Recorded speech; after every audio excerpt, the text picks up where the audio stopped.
If you guys didn't know this, Nick Bosa is just a generational type talent, and there's pretty much 100% he'll be a stud. But he has a couple problems with him, like, not necessarily with his talent and skill. It's just necessarily, like, how he got hurt. He got an abdomen injury, and he's not going to play the rest of the year. Like, abdomen injuries, you never know how long those are going to take to recover. And, I mean, like, he's going to be a top 3 pick no matter what. So he's probably going to go second because Herbert's probably going to go first. Like, let's be honest.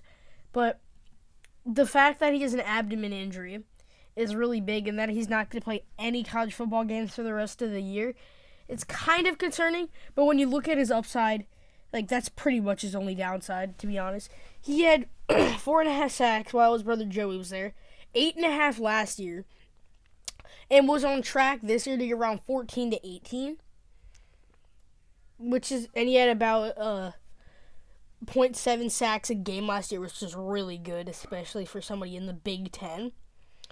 And on Ohio State, because Ohio State has such a tough schedule going against people like Orlando Brown, who's in the NFL right now for my Ravens. He had 16 tackles for loss last year, which is great, over 1 tackle for loss a game. And he had 34 total tackles last year, which is also great. Averaged 2.5 tackles a game last year, which is just really insane, especially from a D-end. Which, like, think about that. You play on the defensive line and you get over 2 tackles a game. Like, I can understand rotational linebacker getting that, but when you're a D lineman and you mainly rush the quarterback, that's like your number one job. To get that many tackles a game is insane.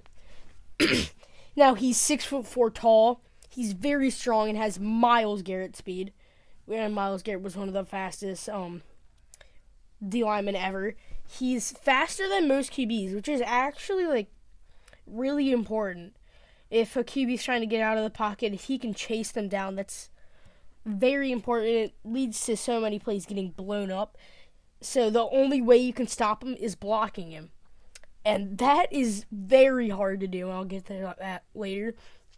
He's 262 pounds with about a 4.6 40, which is insane.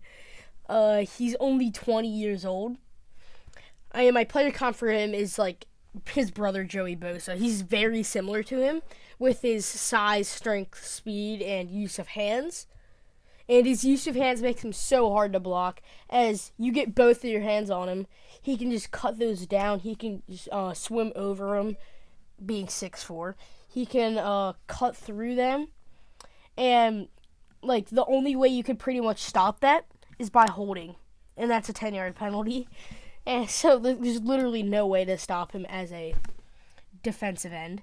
He is fast. I already said that, around a 6'4", a 4.6 4.40 to like anywhere to like a 4.7 40, which is still fast if you think about that. Tom Brady ran a 5.2 40, which is like one of the slowest quarterbacks in the league.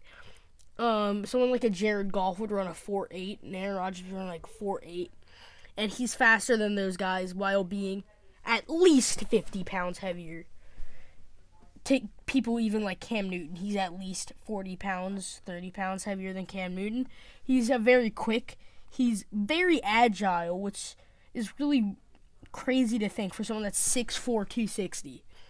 He's also great at getting off the ball, and he is a gym rat. As you can see, he's just so big and so strong as a D-end. And there's really no downside to him. The worst he could be is a slightly above average D-end, but I can see him as being one of the best D-ends ever to be in the league, and I can even see him as better than Joey Bosa, his brother, who's a complete stud. And that's where I'm going to wrap up this video. See you guys later, and peace.